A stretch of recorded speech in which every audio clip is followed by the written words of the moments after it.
Welcome to the Learning Pines YouTube. We hope this video helps. In this video, I will show you how to make creamy vegetable soup. We'll start by gathering our ingredients and preparing them. This initial step is crucial for a smooth cooking process. Make sure your vegetables are washed and chopped uniformly, which helps them cook evenly. Having everything prepped and measured out saves time and makes the entire cooking experience much more enjoyable and efficient. Let's get started on this delicious journey. Now, let's build the flavor foundation for our soup. Begin by heating 1 tablespoon of olive oil in a large pot. Sauté your aromatic vegetables, like onions and garlic, for about 5 minutes until they soften and become fragrant. Then, add the rest of your chopped vegetables and 4 cups of vegetable broth. Bring this mixture to a gentle boil, then reduce the heat and let it simmer for about 20 minutes, allowing all the flavors to meld beautifully.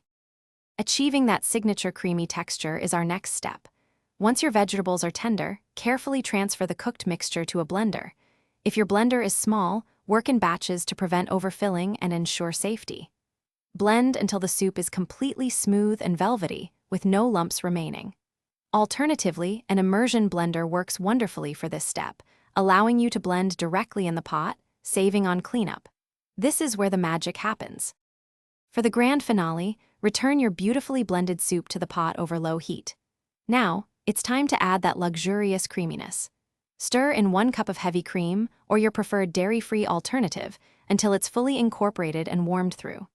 Taste and adjust the seasonings with salt, black pepper, and your favorite herbs. Serve your creamy vegetable soup warm, perhaps garnished with a sprinkle of fresh parsley or an extra swirl of cream. Enjoy your homemade masterpiece. Thanks for watching. Consider subscribing if we helped you.